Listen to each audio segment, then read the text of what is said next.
আপনারা কেমন আছেন? সবাই ভালো আছেন তো? আমিও ভালো আছি। তো আমি আজকে একটা রান্নার ভিডিও নিয়ে এসেছি।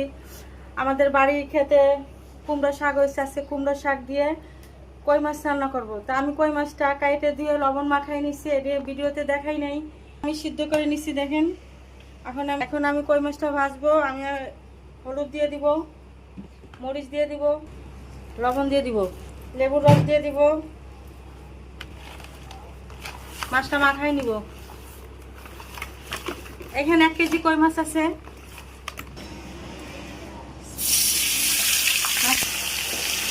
মাছটা ছেড়ে দিচ্ছি, মাছটা উল্টে নিব। মাছটা এখন নামাই নিব। মাছটা আমার ভাজা হয়ে গেছে, দেখেন। মাছ দৌড় দেয়, কই মাছ মরে না,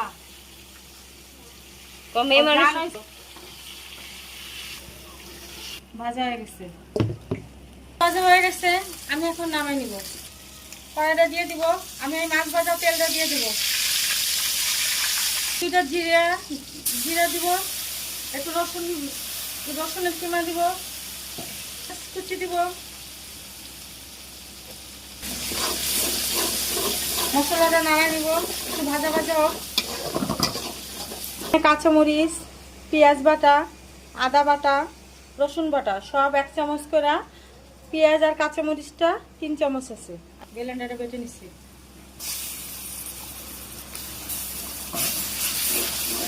একটু পানি দিয়ে দিব, পরিমাণ মতন লবণ দিয়ে দিব, 2 চামচের মতন নারকেল বাটা দিব, এখানে 1.5 চামচের মতন হলুদ দিব, মতন মরিচ দিব, নাড়াই নিব।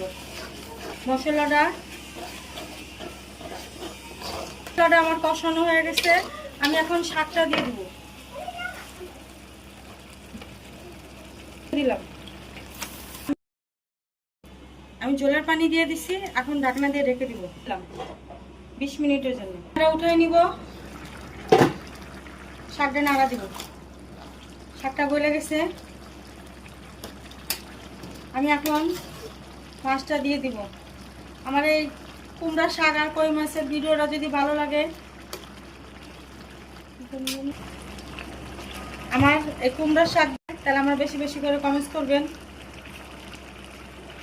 মাছটা দিয়ে দিলাম। আমার মাছটা হয়ে গেছে, আমি এখন নামাই নিব। দিয়া কই মাছ আমি নামিয়ে নিছি। আমার তরকারিটা হয়ে গেছে। আপনারা কমেন্টস করে জানাবেন তরকারিটা কেমন হয়েছে। এইভাবে রান্না করবেন।